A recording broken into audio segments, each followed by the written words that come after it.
the thing that I want the people that are listening to know is how powerful their individual story is. I think sometimes it's the wounding that we have. Sometimes it's the belief that we carry that we think the world doesn't need to hear this story, or I need to lock it away because I need to be ashamed of it, or I need to pretend it didn't happen because I'm embarrassed. And I think we end up getting stuck in so many ways, mentally, emotionally, in situations and relationships, because we pretend those things don't exist. And until you figure out what those are and make peace with them and heal them, then you never really get to become and grow into who you're meant to be. Welcome to the Fully Mindful podcast. I'm your host, Melissa.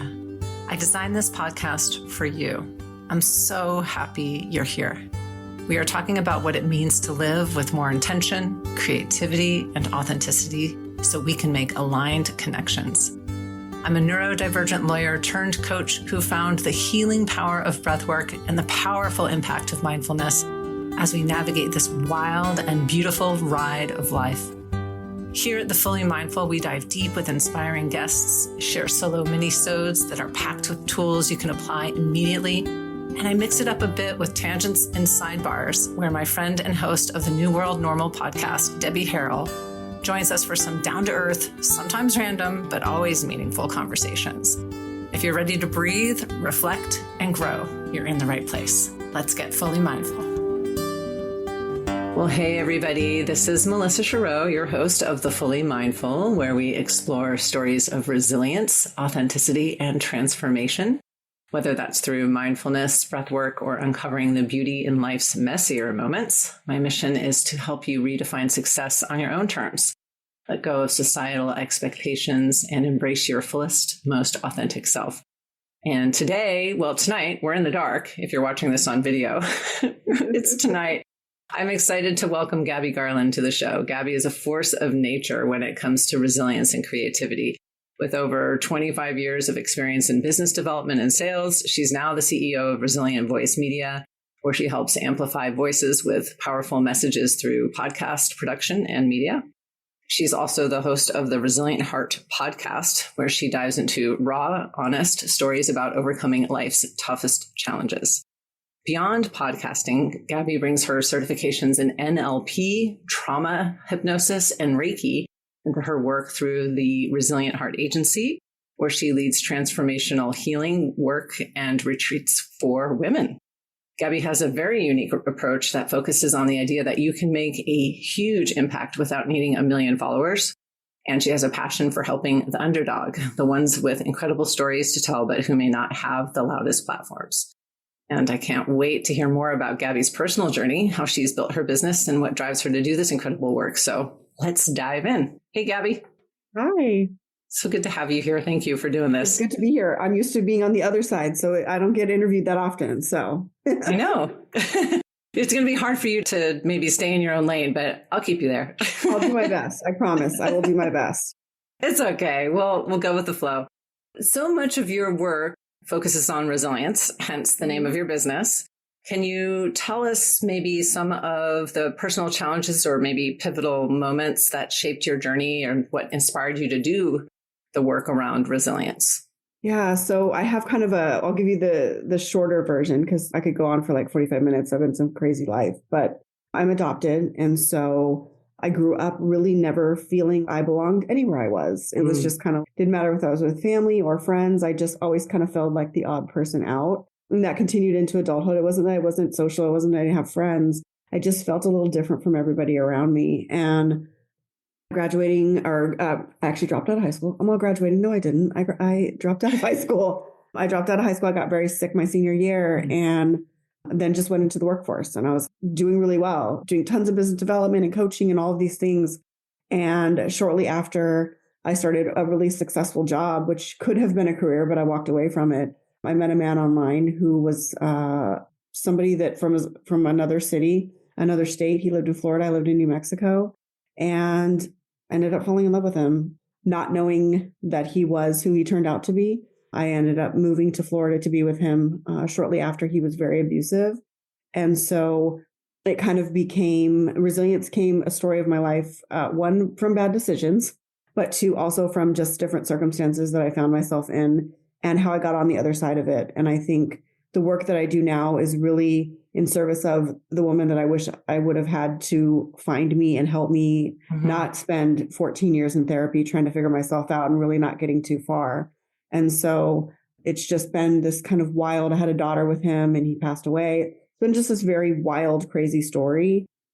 But the thing that I learned more than anything was we are really not defined by our stories. Our stories are the opportunity for us to learn and to show up and to share with an audience that may not have ever heard of us, but we have a similar story. And so that story is part of the connection that we can build. And then I ended up just kind of launching a podcast and life took off is really what happened. Yeah. Yeah, I resonate a lot. I imagine a lot of the listeners here would resonate a lot. Life is what happens when we're busy making other plans, right? I think it was John Lennon who said that, maybe somebody before that. I mean, we think we're going to end up one place. I'm sure you didn't think you probably didn't enter high school thinking, I think I'm going to drop out my senior year and like fall in love with some dude and move to Florida, right? And then end up in this relationship that was really bad for me and somehow have to figure out how to rise above what happened to me and move on from that. But there you were, right? And you had to figure that out and you had to find the strength within you to figure out who you were and how you could rise above that and work with your daughter and be a model for your daughter. And how to be a model for yourself, right? Be the woman that you needed you to be. Yeah. It's sometimes I think I was a model for her, and other times I think I was the cautionary tale because I was so. Right. And I look at it now and I think, God, how did nobody want to save me? How did nobody think, gosh, Gabi needs help? I was so surrounded by so much judgment that I was just like, I guess I'm just broken. And then I get into this situation and I'm like, well, I guess this is all I'm worth. Somebody who's abusive, somebody who. You never know what the day is going to bring the minute he wakes up in the morning. And it's just kind of like, maybe it'd be cool. Maybe shit pops off and I got to fight today. Like you just never freaking knew. And that's no way for anybody to live. But there was a belief that I had in my worthiness that allowed me to think that that was all there was, or that was all I deserved. And that's one, really sad, but two, way more common than I realized until I started doing this work with women and realizing how messed up our worthiness beliefs are and how those play out in the patterns that we do within our life. And then we go, oh, I keep dating the same guy. I don't know why I keep doing the same thing. And then you understand those patterns. And then it's like the light comes on and you're like, shit, that's the thing. Or like once you figure it out, then you can look at it and face it. But if you don't even know what the hell you're dealing with, then what are you going to do with it? You're trying to heal a wound that doesn't exist. So. Right. I mean, these stories are very well laid, and many of them are stories that started to sprout when we were very young. And maybe nobody ever intended those stories to be those stories, but they sprouted under the age of 8, right? And the media is part of it, maybe well-meaning teachers, maybe others who didn't mean for these stories to sprout, but they kind of take a life of their own. And then we end up living our lives kind of blindly. And then we end up in these situations where we end up in a relationship and wonder, how did we get here? And then we think exactly right. Oh, this is all I'm worth. Right. And it's not until something happens. And I wonder what it was for you, where you started to see, wait, maybe I am worth more than this. Maybe I deserve more than what I'm getting here. Yeah, I don't know that there was 2 different points that I feel like this is enough. And one of them was when I left him when I was pregnant, like 9 months pregnant, was going to very much, it is not lost on me that had I stayed, I wouldn't be here. I have no doubt that it would have escalated to the point that he would have killed me. But I left when I was pregnant, but that wasn't the end. And I think I carried a lot of shame for the belief that I carried that he was going to change. And I think when you go through the world thinking people are exactly as they seem to be because you are exactly as you seem to be, then you assume that of others. And at a very young age, I was 18, 19 when I met him. I had like one other boyfriend in high school. So it's like I didn't really even understand relationships. I didn't understand narcissism, which is, I'm sure, who he was. I believe he was bipolar as well. I didn't understand, and I was too young to be in a relationship of that caliber and that seriousness. And the work that I do is to hopefully teach women, one, their worthiness, but two, those patterns, those things that you see that you think, oh, that's no big deal. oh, he just really wants, you don't think about it. Little you doesn't get it when you're 18 and you're out in the world and you're like, I just want to be loved. And it's just this wild, I don't know. Yeah. And you said you see that's common among the women that you work with, right? It is. And it looks different for everybody. And the root of it is always different. And I work with women that are fucking brilliant, where you sit there and talk to these women and I'm like, you do not even see like the value, like the glow that they have about themselves. And I think because we're told so many things, or we're told, be quiet, we're told, shut up, we're told, you need to do this, or that you're not beautiful, or you need to accomplish this, or you don't matter. And so I think we end up hearing all these different patterns. And I think sometimes it leads women to feel like, what the hell what does that even need to look like for me to be somebody that somebody would love? And it was definitely a process of figuring that out. My husband and I have been together now 10 years after 7 or 8 breakups. I'm like, we joke. I'm like, well, mine were the biggest ones because that's when I left. But we're together now. We've been together now, married for 7 years. And I'm a different person than I was when he married me. And I think that's good. I think resilience requires growth. It doesn't, just because you get over it doesn't mean you're actually resilient. I think you have to grow from it. Just getting past it or just getting through it. I don't think that's resilience. I think having a lesson that you can teach back and a lesson that may or may not save your life. For me, that was what I think about when I think about resilience. Yeah. And what do you think that experience, this personal experience of resilience, of this growth and this ever evolving growth that you continue on in, what role has that played in building your business and your podcast? I think that I'm the least likely. And sometimes I think that is nice for people because I didn't grow up with a silver spoon in my mouth. I didn't come from family money. I didn't have an Ivy League education. I was kind of scrappy, both figuratively and in general. And so I get it. And a lot of the women that I meet really haven't done a ton of therapy, or they've done a little bit and it really just didn't seem to do much. And I think I've ended up to be where I'm at because I'm literally just myself. Like, I think too often we let social media and all of your algorithms look like this, and you need to look like this, and you've always got to have your hair combed. Da, da, da. I think when you can get to the point where you're good with who you are, and you can show up however that looks like, you're going to attract the women that you're meant to serve, or women or men. Today is 5 years that my agency's been open. Wow! So congratulations. Crazy. Yeah, that's crazy. Like, that's so crazy. Yeah, I don't know. Yeah. Well, and speaking of which, with such a long career, you had 25 years in sales and business development. What motivated you to transition into podcasting and healing work? Nothing motivated me, to be honest with you. I love that. Nothing. I moved to the East Coast when I met my husband. I was in network marketing and I was doing very well. I was making multiple 6 figures, very successful, top 1%. And I loved what I was doing. I was very much drinking the tea of the company that I was with. And if you've ever met anybody in network marketing, you will know what the tea means, where it's just like you are doing all the things that you're supposed to do within the box that you're meant to stay within.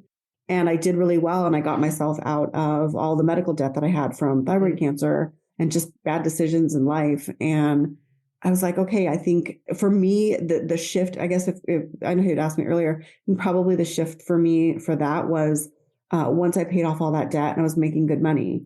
I was living back at home with my parents, but I knew if I married somebody, I wasn't going to be like, hey, I've got $65,000 in debt. Would you like to marry me? Oh, and I have a daughter with her dad was abusive. It just, to me, I felt like that was a lot to ask of somebody. And so I was like, once I got the debt paid off and I had absolutely no debt, I was like, okay, I'm a pretty good girl. Like, let's go see what, and I had done some healing work at that point, but the shift was paying off the debt. And then I can be a little bit choosier at this point because I didn't feel like I was walking in as a burden to somebody else. And that's how I did feel when I had that debt. And so that was probably a shift for me for sure. Mm-hmm. Mm-hmm. And then you sort of pivoted. I mean, you go from network marketing to like, I think I'll go get certified in NLP and trauma hypnosis and Reiki. How do you go from like kind of this more network, doing this marketing stuff and business development? It's kind of a 180 to go into these other healing modalities that some of the listeners who I think are pretty open here on the Fully Mindful might not even know what some of those are. So tell us a little bit about that. Yeah. So what I ended up finding, so as soon as I launched my podcast, Resilient Heart, in August of 2020, I had this huge issue with women being spammy in their DMs, where it's like you add them and then immediately it was to their sales page or the, hey girl, hey, host a post. And I had done that while I was in network marketing. It was what they taught us to do. But what I started to learn was it didn't matter how, when I launched my podcast, I got women that wanted to do some coaching with me. One, I wasn't really a coach. I was doing some consulting, but I wasn't coaching anybody. And then I was, okay, well, maybe I build a program. It's what I did on my 9-to-5 career. I mean, I worked for AT&T, I worked for Singular, I worked for these major companies and would basically rip their entire training curriculums apart, redo them, make them customer centric, make them building relationships within those phone calls. And so I was like, I could do this. Okay, let me teach you what I learned. And what I started to see was that there always had to be a healing part that was included in a sales coaching, which to me, this world was so different for me, this coaching consulting world. I didn't know that some places did that. And I was just, if I can teach you how to get close a sale or make a new random girl that you meet on social media a client and flip them into a stranger to a client in less than 2 weeks, I can do all of this. But the thing that I was learning was that if I could teach you this, but you still weren't moving your feet, there was a belief that one, maybe you didn't deserve it, or two, you thought maybe there was a confidence, there was a shift that had to happen in the way that you actually applied the information. And so all of my coaching that was sales related ended up getting a healing component. And then it just kind of went from there because I went to a Reiki session shortly after I lost the first baby that we got pregnant with. And that was one of the really pivotal moments because I was telling a girlfriend later, it felt like I walked out, I didn't know what Reiki was. He told me some crazy shit. And I was just like, this is wild. Because I was a very religious person prior to this. So it was just a very weird world to me. But what I knew was I walked out of that little shop and it didn't feel like I had an elephant standing on my chest for the first time in months. And so I was like, okay, there's got to be something to that. And so I ended up getting Reiki certified. And then I ended up getting NLP certification probably 6 months after that, maybe less. And then I ended up meeting this literal random woman on Instagram. And I think I'm supposed to do hypnosis with you. And it was very weird. She was just, and she's still, we were texting tonight before I got on. And hypnosis is what unlocked all sorts of shit for me. It was, why do I think like this about my worthiness? What is this thing? And it was quickly, very, very quickly, I got deeply to the root and then I was able to look at it. And I was like, I want to get certified in all of these. And then I did more healing work than I did sales work. But I do take on some one-on-one clients on the business side because they do healing work with me too, which is kind of the way that it goes. Yeah. But it was a weird transition, but it wasn't. It just looked different. My corporate career, I tell my husband, when I had a real job, because I was like, I don't have to sign in for work anywhere other than, the calls that I set. So it's a little different now, but. Yeah. First, let me say, I'm sorry that you had to experience the loss of a child. That is devastating. That is. Yeah. But interesting that it catapulted you into this whole different world, into Reiki, NLP, and hypnosis. And for those of you listening, NLP is, I think I'm getting this right, neuro-linguistic programming. Yeah. And it's just this really interesting way of being able to coach people through some pretty significant stuff. I've experienced it. I had a profound phobia of flying.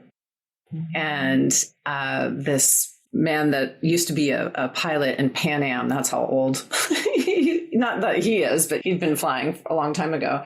And then he became a psychologist because he was fascinated with the fact that people were phobic about flying because he loved it so much. And he learned NLP and uses NLP to help treat phobias. And it's very effective. I'm still a little bit phobic when I don't fly very much.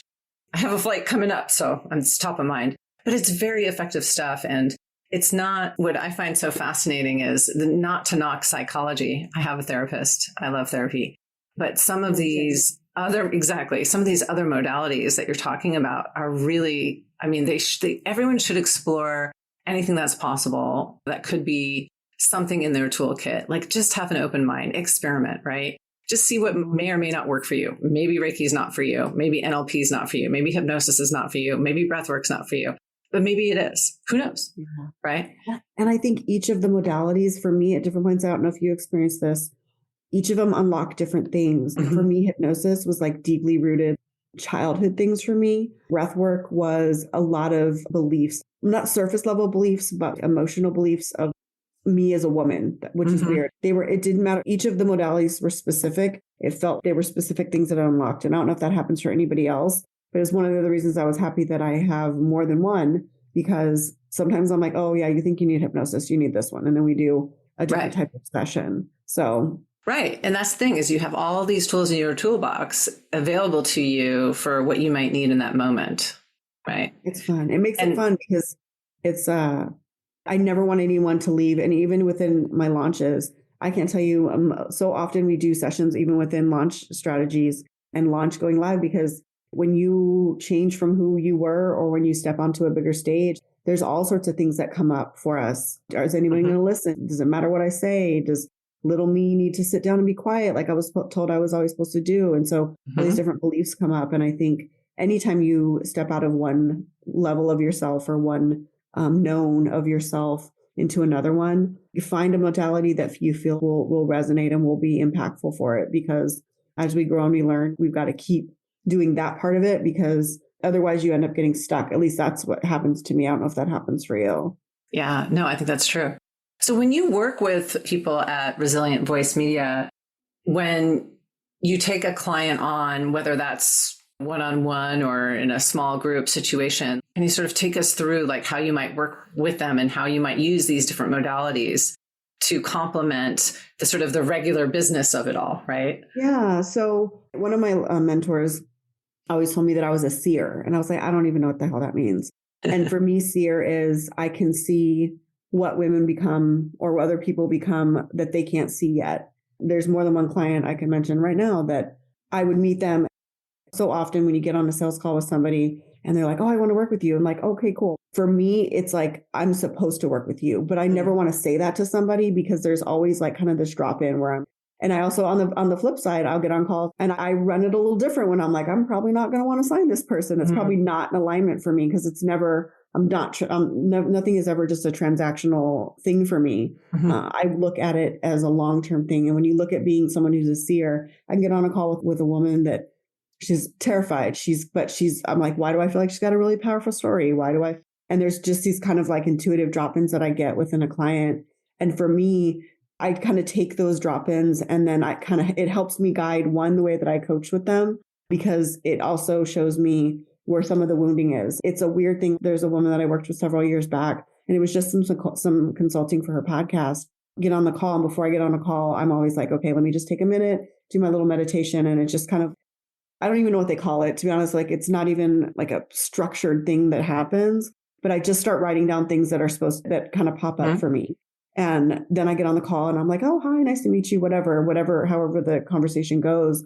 One happened a couple years back and I wrote down that she had been abused. And I was like, and it was an uncle and it was close family. He was taking care of her. Like, it just came out onto the paper. And I'm of course not going to ask her that question because she called me about a podcast. So I'm like, say weird shit today. But she said, full disclosure, I just wanted to tell you part of the reason I'm a little worried about my story is I was abused. It was my uncle. I was growing up, blah, blah, blah. And I'm just, my mind is just, and this was like 4 years ago. Oh, so it was new. You were just starting. Yeah. My podcast was like that. I don't even know that. I think it was in the beginning when I first launched the production side of the agency, and I was doing more consulting than I was doing actually like launching shows.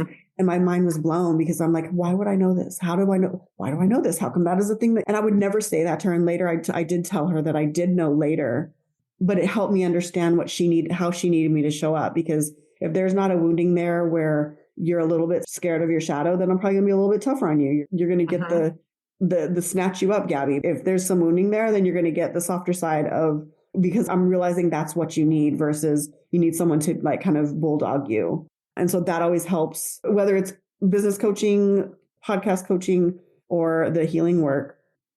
It helps me figure out how best to serve the person that's in front of me, which looks different every time. There's not even a framework for it. So it's kind of wild.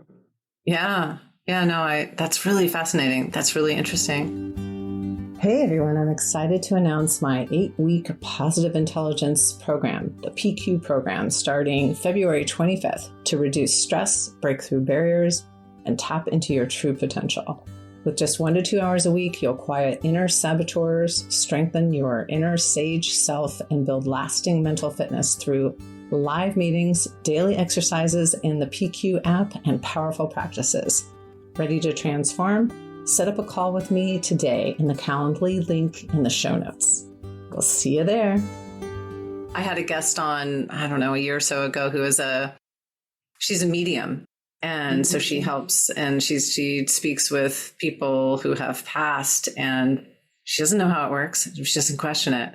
And I've talked with other people, same thing, who are intuitives. They don't know how it works. They don't question it. It just works. So yeah, it's a gift. And for me, yeah, no, it is. And I always had it. But when I told you that I had the Reiki session, that was one of the things that he told me. But it wasn't until I lost our first baby, we call him Rainbow, that everything kind of broke wide open for me. And I started having a ton of medium visits. And it just was like this, it was a little scary. And the woman that ended up doing all my hypnosis was the person that I messaged. And I was just telling her all kind of crazy shit. I was like, let me tell you what he said next. And I don't even know this guy. And he was on the news. And she's just like, I knew you weren't bullshitting. Like, I've had people probably message me, oh no, this she's freaking out because this is like literally real time happening for her. Yeah. And you can't explain it. It's just kind of what it is. So I've looked and learned for ways to harness it so that it's helpful, not overwhelming or frustrating for me, because sometimes it can be.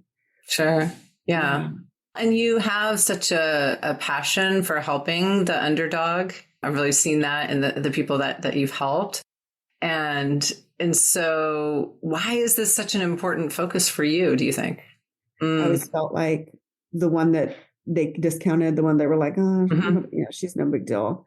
And I know some of it. I mean, I know where the wounding comes from. It's an inner childhood wound, but it also, on top of changing my belief systems, it also helps me be a better parent, because I know how I felt and how I felt.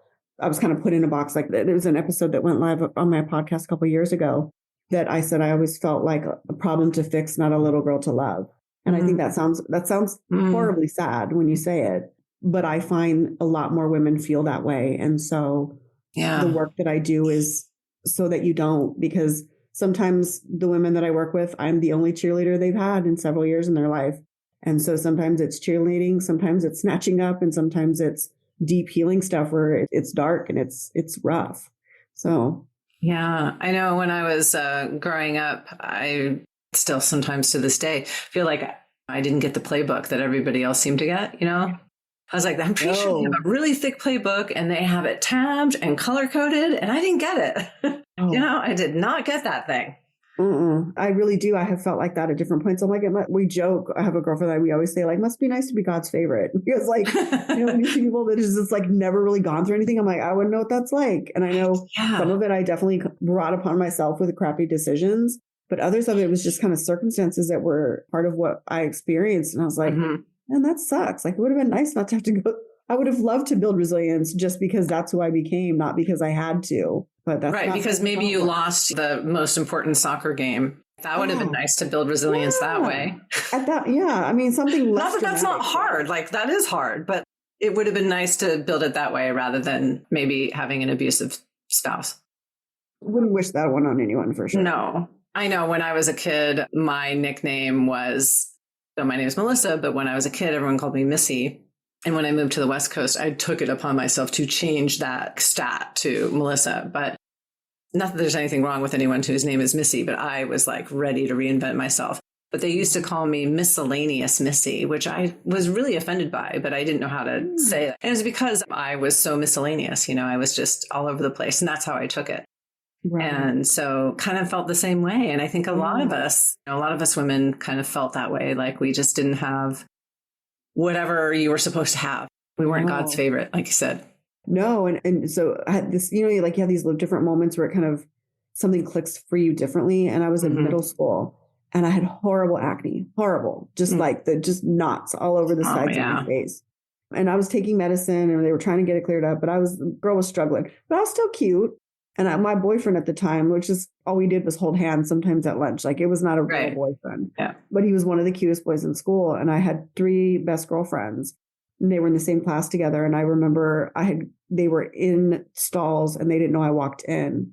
and they were talking about me, and they were like, yeah, well, Gabi would be pretty if her skin wasn't so fucked up. And I can't believe so-and-so dates her because he's so much cuter than she is. These are my 3 best friends. Oh, and I remember thinking then it was, I guess I ain't shit to nobody. It became this kind of self-fulfilling belief later on. And I was just, man, I got a lot of work to do. Yeah. A lot of work to do. Yeah. And it's all that wounding that happens all along the way, right? And we discount it, right? We shrug it off. Oh, I'll be all right, right? It gets buried in there. We hold on to it and it gets buried in there, and we got to work it out at some point later in life. And we become adults, and these stories are still lingering in the background. They're running, the programs are there running in the background, just like if we had a whole bunch of apps open in our phone, it's just, they kind of interfere with the way that we're living our lives, whether that's business, career, life, relationships, whatever, right? Yeah, it does. I think, and I know you had a session, a breathwork session this past weekend that was amazing. I haven't done breath. It's probably been since the beginning of the year that I did a breathwork session. It's one of my favorite modalities too. I think I told you when we started working together was I definitely want to get certified in it, but I think I loved it. I loved that session, and I'm always this, let's find more stuff so that I can feel better. And I think when you go looking, you'll find more options. And most people are like, it's got to look like this. And then they don't see what else could be. Right. You just got to try things on. Yeah, absolutely. Yeah. I'm curious, how did you find breathwork? See, look at you. You're trying to interview me. Yeah, no, it's fine. I found it, I've been doing mindfulness for about 25 or so years, maybe longer, 30 years. And I've always, as part of the mindfulness practice, focused on the breath, right? And I love that somatic part of the mindfulness practice, and same thing in the yoga. And over the pandemic was like, I got to explore this further because there's something to this. And so I started to dive in a little bit more. And at one point, I took a bunch of courses online, and I was like, this is cool, but I want to go check this out somewhere live. So I went and checked out this. I was kind of skeptical, actually. There was this guy, and he was, this is crazy. This is going to heal your trauma. And he was really funny. And I was like, you know what? I'm going to check it out. I was kind of skeptical. I'm like, heal my trauma. Yeah, right. Okay. But I'm like, keep an open mind. And I go, and I was like, you're fucking kidding me. No shit. This stuff works. And it was the kind of breath work that I now practice. So I immediately signed up for the next course that I could and learned how to do this stuff and started doing it right away. And I don't know what it is, but this stuff is magical. It's not magical. It's science-based. It's been studied for decades. This stuff works, but it feels like magic because you don't have to think about anything. You don't have to know anything. It just works. Yeah. And you just get to be. I think there's so much that you have to do actively. When you look at breath work hypnosis, you just get to breathe and you don't have to. That's it. That. Yeah. Yeah. So thanks for the question. Getting back to you. Here we go. I'll stop. Is there do you have a story, or does someone come to mind that you've worked with that kind of really stands out? Whether that's someone you worked with healing wise or business wise or podcast wise, that is a reminder of this is why I keep doing this work. Mm-hmm. I've got a bunch of them. One of the most recent one is, and her, Laura, when I met her, she was still married, and she shared with me that she was going to be getting divorced. And we had talked about redoing a podcast for her that she used to have with her sister. And then she ended up wanting to do on her own. And when we had that first conversation, she knows this part, so I don't care about sharing this because we've talked about it on her podcast and mine. On that call, I'm first of all, I'm looking at some of them. I'm like, she has no idea. She's fucking amazing. It hasn't clicked yet. She's been through some shit. And I didn't know at the time any of the things that she had gone through or what the circumstances were around her leaving her marriage. But I was just there was something that I just saw in her that day. And she was a contact through the woman that was helping me within the agency at the time. And she hadn't been following up with her. And I was like, I just really liked her when I met her on the call. So I sent her a friend request, and we just started talking, just not about podcasts. It was just how are you? And oh my gosh, I like your earrings. It wasn't anything trying to hard sell her. Right. And then she messaged me and told me that she was going to be getting divorced. And then she messaged me and said she wanted to do her own podcast. And it was one of those things where I was like, this is the thing. When I met her, I knew she wasn't ready yet.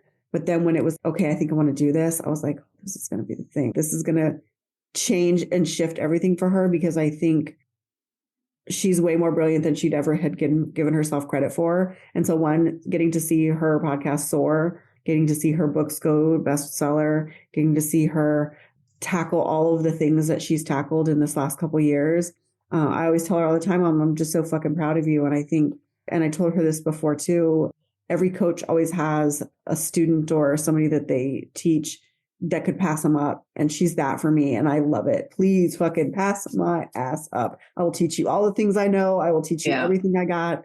There's no fear for me of that because I know where she started. And so to me, that's amazing. Like, how can we do that for more ladies is the way that I look at it. I don't look at it like, I'm like, please make more than me. Please grow faster than I do. Please. I want her podcast to go top 1 and top 2% before mine does, because then that means we're doing the right things. And so, yeah, definitely it would be her. I'll actually see her next month. There's a speaker event that I had gotten tickets for. And so I was like, if you want to come, you can be my +1. And so she's flying out. We're going to spend a weekend up in DC. So that'll be really fun because on top of her being a client, she's become a really cherished friend, which has been even just like another layer of amazing of the work that I get to do, because I end up good friends with my clients, even edit podcasts or do healing work for a little while. I'm always still connected to everybody that I work with most of the time. So it's fun.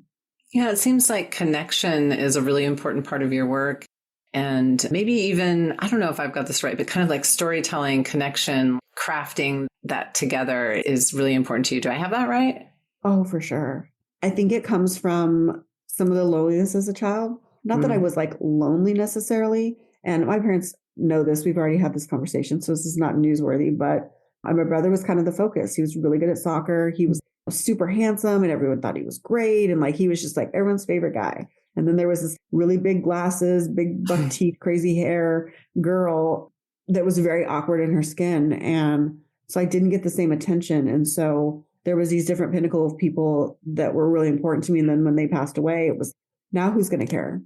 And so I think the togetherness or the connection or the being there part for me was, I don't ever want women or anybody to feel like I did, where I felt like nobody cared if I was here. Nobody cared if I was this.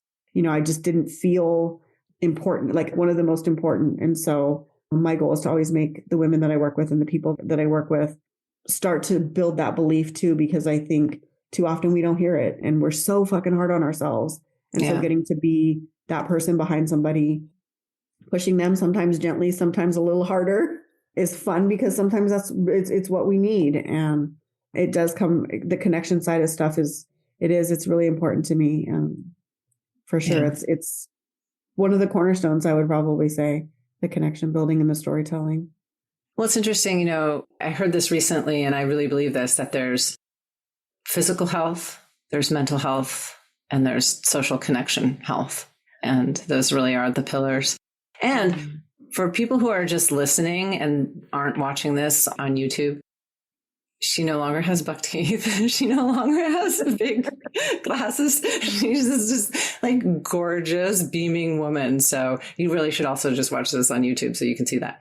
No, I looked like it was a running joke for many years when Ugly Betty came on, because that was me. I was like, somebody owes me money. They definitely got my yearbook. Where is my check? Because that was from elementary school through 8th grade. That was what I looked like. Oh, honey, I don't even know what I look like, but I also had buck teeth.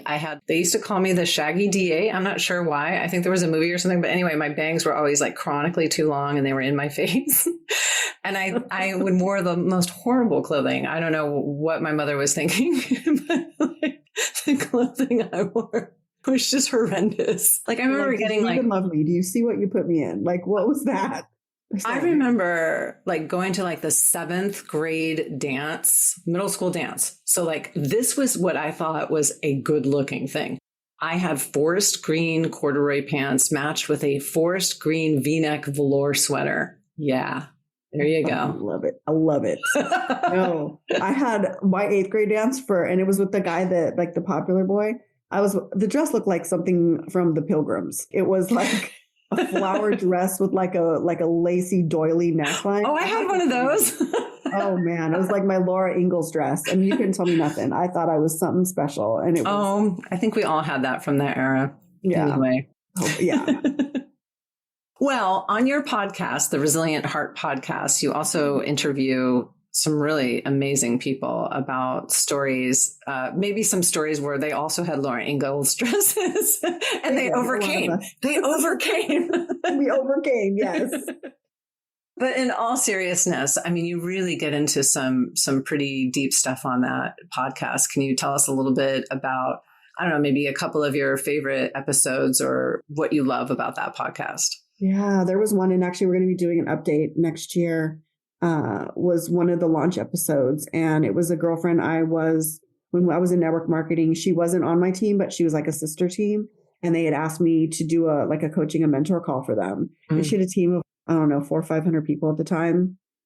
And my team was absolutely killing it. And she was like, would you be down to do a coaching call? I was like, yeah. I didn't charge her for it. You weren't allowed to do that back then. But I ended up doing that call, and then we just stayed friends. So that was 2012. So we've been friends since then. Mm-hmm. But we did an episode. She's a doula, and we did an episode about pregnancy loss. And that was one of my favorite episodes. One, because the conversations that it has sparked for women to have with their significant others was really, really powerful. I feel like there's a lot of shame when it comes to fertility or pregnancy loss. And there's a lot of things that we end up believing like we're broken, or things that we did before we're being punished for whatever we did. You know, when you take faith in all these different belief systems, and then you just think, you know, we come in with some really messed up thoughts. And that episode was, one, really beautiful, but two, it ended up healing not only me, but in different conversations. And then probably my one with my daughter, because it really shares how we got where we are. Like we talked about, we had a 6-month period where we really weren't speaking when I had moved here. We were really not getting along. But it's also, we are in such a different place now that I'm excited to do another episode with her. But those are two of probably my favorites. Mm-hmm. I have another one with, her brother was on the launch episodes. Her brother is and him are both going to be on the series I'm having in January. But they both said, they're like, she told you stuff she's never told us. Mm-hmm. And that happens all the time with episodes. Mm-hmm. I'll have their family members that listen to their episodes will message me and go, I can't believe she told you that. I was surprised that I didn't know that happened to her. How did you get her to tell you that? How did you know this? And it was just this, I've always kind of joked that people will literally tell me their whole lives, my whole life. Like I'd be in the grocery store line and some lady would be like, oh my gosh, and today my husband did this. And I'm like, why? What, do I have some sign that I don't know? I'm getting everyone's business today. But who was to know that ended up, because I'm somebody that everybody tells their things to, like I ended up being really good at podcasting. And then I'm like, oh, let's do an agency. And so sometimes the things that we think are quirky or weird or like, why am I like this? End up being things that really serve you in the way that you're meant to work, and the way that you're meant to be in the world, or the work that you're meant to do. And you just never know sometimes. I don't know that I ever thought this was going to be the thing for sure. And here it is. And here we are. And in part, that's kind of what you help people discover about themselves when you work with them, right? Is what is their foundation? What is the thing that is maybe that people didn't even realize that they had was a talent of theirs, or a skill of theirs, or something that they have that maybe nobody else has in the way that they have it, they can use, whether it's podcasting, whether it's healing from something, whether it's their business, their career, whatever they do, right? Yeah. I do. And I think I don't know if you read the book Untamed by Glennon Doyle. Oh, yeah. Yeah. And it was talking about, it's been a couple of years since I read it, but I've probably sent that book to like 30 clients. It was really about talking about the sadness of a life not lived by a mother. I think as a mom, and now I have the perspective later, way, way, way later, which is usually how it happens. But I had made my daughter my whole life. I made her my whole identity. I made her everything that I did. But I was also really messy, and I was not probably the best mom at all. And she is incredible despite who I wasn't. We've had those amends. We've had those conversations. There's nothing else to it at that point. But and my brain just like, something about Untamed and life well lived. So like I had my vision was like, what am I going to do? And she was worried, what's going to happen to my mom when I go away to school, or when I grow up and I go away, because she don't have a boyfriend and she's just hanging out at the house. And the thing that I learned is the more brave that I was, the more I put myself out there, the harder I worked, and the way that I overcame things really taught her more than I could tell her. Like Yeah. she got to see what that looks like. And there was this moment when she was in high school and there was a play that she wanted to be the lead part in. And she was like, well, what do I do? And I was like, apply. And she's like, Mom, but I'm so new. And I was like, the worst thing they can do is tell you no. Do it and see. And then she got it. And she was like, I got it. I'm like, so there's these different points. And I don't even know if she remembers that, but I started to heal and kind of figure out some of the beliefs. And then she's gotten to learn both the good and the bad. I don't know. It's just crazy. Like, yeah, life is kind of crazy that way, right? And we don't even know, especially what our children are learning from us, right? Until maybe way, way later. And we realize, oh, they did learn something from us. Yeah. She'll be here tomorrow, which my mom heart can't even take it. I'm so excited. It is very exciting. You'll have both your children in your house. I know. First time for Christmas ever because of the pandemic. This will be the first time they're in my house. I've been back home for Christmas, but first time here. So that is exciting. Well, as we sort of round things down, as we say, anything that you were hoping we would talk about that we didn't get to talk about? I think you mentioned connection and you mentioned authenticity and you mentioned the storytelling side of things. Yeah. I think the thing that I want the people that are listening to know is how powerful their individual story is. I think sometimes it's the wounding that we have. Sometimes it's the belief that we carry that we think the world doesn't need to hear this story, or I need to lock it away because I need to be ashamed of it, or I need to pretend it didn't happen because I'm embarrassed. And I think we end up getting stuck in so many ways, mentally, emotionally, in situations and relationships because we pretend those things don't exist. And until you figure out what those are and make peace with them and heal them, then you never really get to become and grow into who you're meant to be. And to me, that's part of the work that Resilient Heart and Resilient Voice Media is all about. It's just, I believe that everybody has a story that's powerful and it's meant to impact somebody. And my story isn't the story that's going to change it for somebody. Someone's going to listen and it's going to be you. And if you don't ever show up, then that person never gets what they need.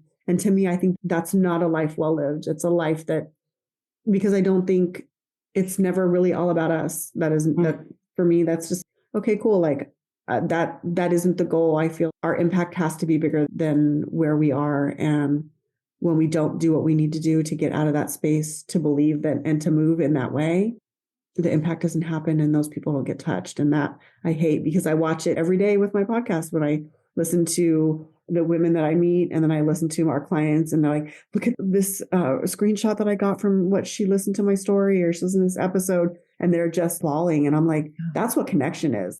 Somebody who is a stranger that you don't even know, you share this part about your story and it unlocks something, some understanding and some seeing for her. If we don't do that, then we're just doing bullshit connection. And I'm not a fan. So I'm like, I want to do all the things. Tell me all the deep, dark, deepest secrets, because I would rather have those conversations. Right. Well, like Brene Brown, your favorite, my favorite, always says, I mean, I won't say it half as eloquently as she does, but vulnerability, that's where we connect, right? That's where true connection is. It is. I do. And I think once we're done being scared of our stories or being ashamed of our stories, like that's when the power happens. That's when the shift is, okay, cool. You're going to still roll with the punches. It doesn't mean everything's going to be sunshine and roses, but it means that you are very good and you're solid in your beliefs. And you're not really shaken, because I think each level changes you and you become a different person if you do it right. And it's fun to see women really show up. It's not like we won't be launching podcasts for men too, but I usually work with women. So I'm always, oh my gosh, like, do you even know? Yeah, it's hard to explain. Sometimes I'm like, I don't know, just forgive me. We'll see how it goes.